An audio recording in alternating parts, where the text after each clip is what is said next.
மலேசியாவின் பன்முக சமூகம் என்பது தேர்தல்களின் போது சில நாடாளுமன்ற இடங்களில் மலாய்க்காரர்கள் அல்லாதவர்கள் கிங் மேக்கர்களாக இருப்பார்கள் என்று பாஸ் கட்சியின் இளைஞர் பிரிவு இன்று குறிப்பிட்டுள்ளது. முஸ்லிம் அல்லாத வாக்காளர்களை இஸ்லாம் அனைவருக்கும் நியாயமானது என்பதை நம்ப வைப்பதே சவால் என்று அதன் தலைவர் அப்னான் ஹமீமி தைப் அசாமுடீன் தெரிவித்துள்ளார். மலாய்க்காரர்கள் அல்லாதவர்களை இஸ்லாத்தை மையமாக கொண்ட ஒரு தலைமை முஸ்லிம்களின் உரிமைகளை பாதுகாப்பது போலவே ஒடுக்காது என்றும், மாறாக அவர்களின் உரிமைகளை பாதுகாக்கும் என்பதை நம்ப வைக்க வேண்டும் என்றும் அவர் பாஸ் கட்சியின் முக்தாமார் இளைஞர் கூட்டத்தில் பேசினார். இஸ்லாம் அதன் ஆதரவாளர்களுக்கு முஸ்லிம்கள் அல்லாதவர்களை நன்றாகவும் நியாயமாகவும் நடத்த வேண்டும் என்றும், எனவே பாஸ் இளைஞர் பிரிவு அத்தகைய கொள்கைகளை நிலைநிறுத்த வேண்டும் என்றும் அவர் கேட்டுக்கொண்டார். பாஸ் கட்சியின் தலைமையிலான மாநிலங்கள் தாய்மொழி பள்ளிகளுக்கு நிதி ஒதுக்குவதன் மூலமும் வழிபாட்டு தலங்களை பாதுகாப்பதன் மூலமும் இத்தகைய கொள்கைகளை ஏற்றுக்கொள்கின்றன என்று அவர் சுட்டிக்காட்டினார். முஸ்லிம் அல்லாத சமூகத்தினர் அமைதியாக வாழ்கிறார்கள், பாதுகாப்பாக இருக்கிறார்கள், இன முரண்பாடு அல்லது பகைமை இல்லை என்று அவர் சுட்டிக்காட்டினார். மேலும் இஸ்லாத்தின் எதிரிகள்தான் மலாய்க்காரர் அல்லாதோரின் வழிபாட்டு தலங்கள் அழிக்கப்படும் என்று கூறி முஸ்லிம் அல்லாதவர்கள் மத்தியில் அச்சத்தை ஏற்படுத்த முயற்சிப்பார்கள் என்றும் அவர் கூறினார். அனைத்து இனங்களுக்கும் நலத்திட்ட முயற்சிகளை செயல்படுத்துவதன் மூலமும், உரையாடல்களை நடத்துவதன் மூலமும், பண்டிகை காலங்களில் சமூகங்களை பார்வையிடுவதன் மூலமும் கட்சி இத்தகைய பிரச்சாரத்தை எதிர்கொள்ள வேண்டும் என்று அவர் கூறினார். அவர்களின் வாக்குகளை மட்டும் விரும்பவில்லை, அவர்களின் நம்பிக்கையை விரும்புகிறோம். பாஸ் கட்சியின் கீழ் அவர்களின் எதிர்காலம் அமைதியான, வளமான மற்றும் நியாயமானதாக இருக்கும் என்று அவர்கள் நம்ப வேண்டும் என தாங்கள் விரும்புவதாக அவர் கூறினார்.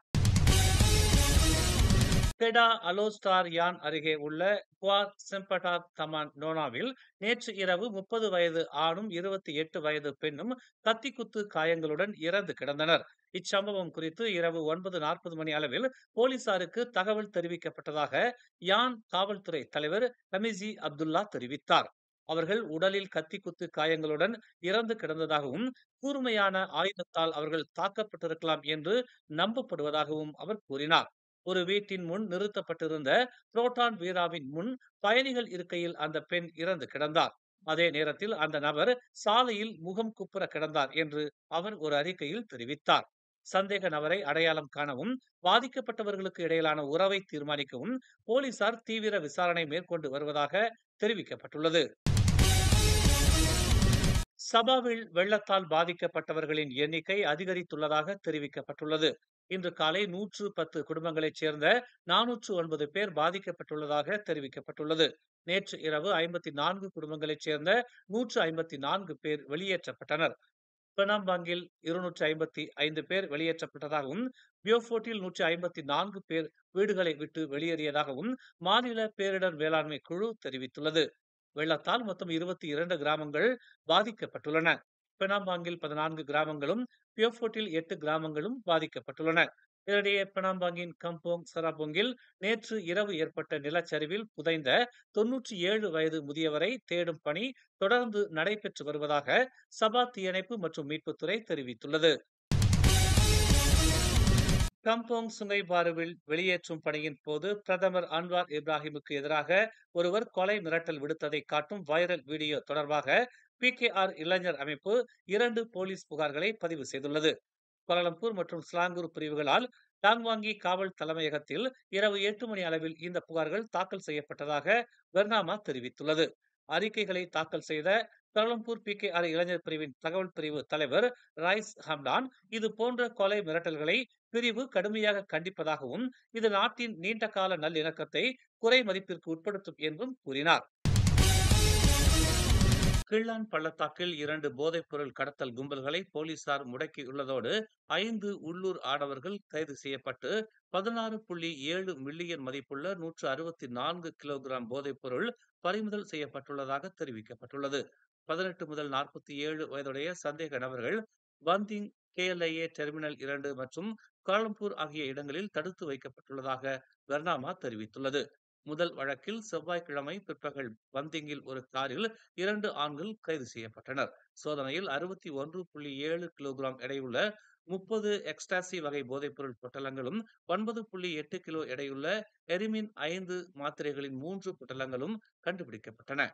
13.6 மில்லியன் மதிப்புள்ள போதைப் பொருட்கள் பின் இருக்கையில் காணப்பட்டன. 47 மற்றும் 42 வயதுடைய சந்தேக நபர்கள் முறையே 18 மற்றும் 22 முந்தைய குற்றவியல் மற்றும் போதைப்பொருள் தொடர்பான தண்டனைகளை கொண்டிருந்தனர். 15,500 ரிங்கிட் மதிப்புள்ள ஒரு நெக்லஸ் மற்றும் கடிகாரத்தையும் போலீசார் பறிமுதல் செய்தனர். இரண்டாவது வழக்கில் செவ்வாய்க்கிழமை காலை KLIA முனையம் 2 மீரிக்கு விமானத்திற்காக காத்திருந்த போது 18 வயது ஆடவன் கைது செய்யப்பட்டான். அவனது லக்கேஜில் 4.5 கிலோகிராம் மெத்தாம்பெத்தமைன் இருந்தது போலீசாரால் கண்டுபிடிக்கப்பட்டது. கோலாலம்பூரில் இருந்து மீரிக்கு பல முறை அவன் ஏற்கனவே டெலிவரி செய்ததாகவும் ஒவ்வொரு பயணத்திற்கும் 1000 ரிங்கிட் பெற்றதாகவும் கூறப்படுகிறது. கோலாலம்பூரில் உள்ள ஒரு கொண்டோமினியத்தில் நடத்தப்பட்ட தொடர் சோதனையில் அவனுக்கு போதைப் பொருட்களை வழங்கியதாக கூறப்படும் 2 பேர் கைது செய்யப்பட்டனர். 89 பொட்டலங்களில் 86.8 கிலோகிராம் மெத்தாம்பெத்தமைன் மற்றும் ஒரு ட்ரம்மில் சேமித்து வைக்கப்பட்டிருந்த 5.8 கிலோகிராம் திரவ மெத்தாம்பெத்தமைன் ஆகியவற்றை போலீசார் பறிமுதல் செய்தனர். இதன் மதிப்பு 3.7 மில்லியன் ஆகும். இந்த போதைப் பொருள் அண்டை நாட்டிலிருந்து மீரிக்கு கொண்டு வரப்பட்டதாக நம்பப்படுகிறது. 5 சந்தேக நபர்களும் 7 நாள் தடுப்பு உத்தரவின் கீழ் உள்ளனர். மேலும் போதைப் பொருள் கடத்தல் தொடர்பாக விசாரிக்கப்படுவதாக தெரிவிக்கப்பட்டுள்ளது. 11வது பிரதமராக யார் வர வேண்டும் என்பதை தீர்மானிப்பதை விட 16வது பொதுத் தேர்தலில் வெற்றி பெறுவது பாஸ் கட்சிக்கு முக்கியம் என்று பாஸ் உலாமா மன்ற தலைவர் டாக்டர் அமாட் யஹ்யா தெரிவித்தார்.